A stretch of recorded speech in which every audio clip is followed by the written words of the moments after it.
But now who might still feel a little like, what about us? Ansar. So the next ayah is a compliment to the Ansar.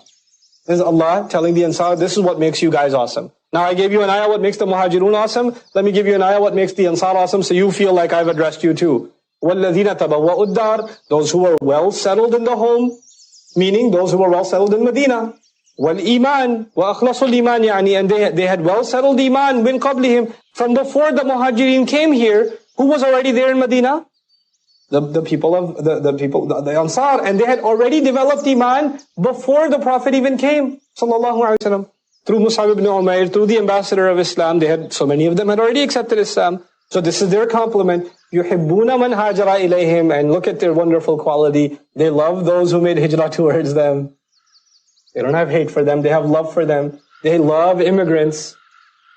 Which country can say that today? They love immigrants.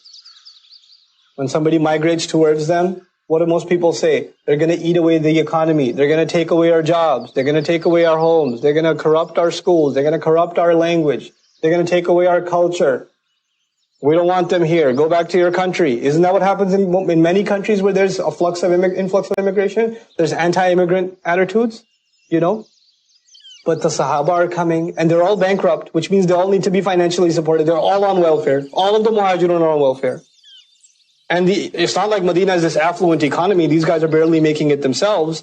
And they're completely funding the Muhajirun. You don't think the sentiment is going to be there? These guys are living off of our scraps, and they're taken away from the 2 meals we had to eat barely, and now we have to share it with them, etc., etc. Allah says they love those who migrated towards them. وَلَا يَجِدُونَ فِي صُدُورِهِمْ حَاجَةً مِمَّا أُوتُوا. And they don't feel anything in their hearts, in their chest. There's not a single place where they feel discomfort because of what they were given, meaning because of what the Muhajirun were just given. The Muhajirun were just given extra spoils of war that the Ansar were not given. They don't feel anything in their hearts. First of all, they live off of us and they get extra bonus on top of that. By the way, who feels that way? Munafiqun felt that way. And a surah is coming where basically they're going to say it. They're just going to say it. These people, how do they get? And how can you imagine how angry the Munafiqun would have been when the policy was revealed? Subhanallah. Because see, Munafiqun hate battle. They absolutely hate battle. So even if they did show up, now there wasn't a battle, so they're really happy. They're like, no battle and free stuff. And the policy came, you'll get nothing. This is not anfal, this is fight. Fight you get nothing from, because you didn't sacrifice anything. You showed up, thanks for coming, but you didn't have to fight. Allah is the one who won this battle without a single sword being lifted. So you get, and so they're upset. Then what's even more upsetting, who gets something? Muhajirun get a special prize from Allah. Like, they were mad. They were angry. Now Allah describes the real Ansar and says, وَيُؤْثِرُونَ عَلَىٰ أَنفُسِهِمْ, and they give preference to others over themselves. They sacrifice themselves for the sake of others. يُؤْثِرُونَ عَلَىٰ أَنفُسِهِمْ. Urdu speakers have taken the word isar, qurbani or isar. Isar is actually ithar with a tha.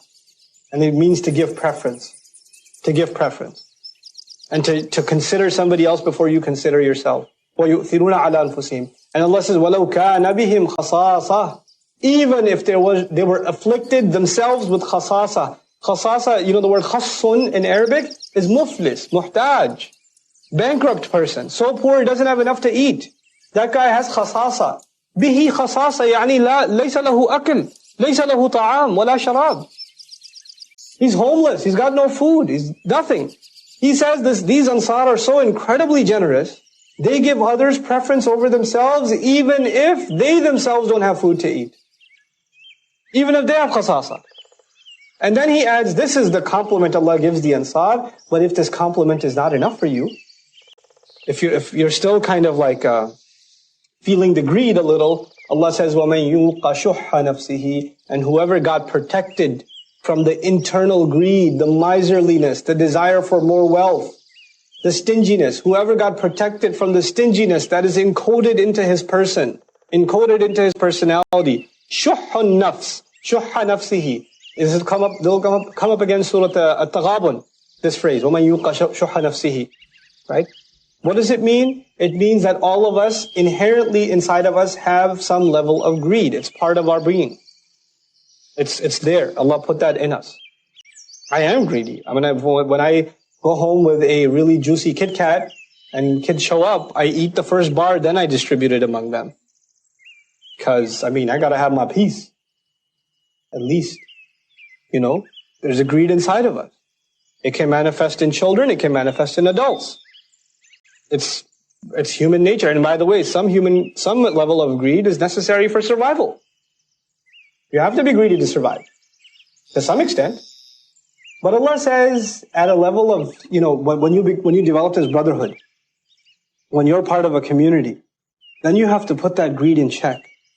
And whoever can be protected. See, waqiya, yaqi, yaqi, the passive form of it is yuqa, and this is actually majzoom. It's actually lightest form, yuqa.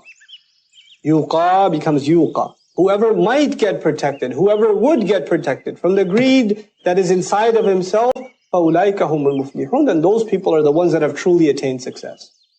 Those people have gotten somewhere because they've been able to fight that animal inside.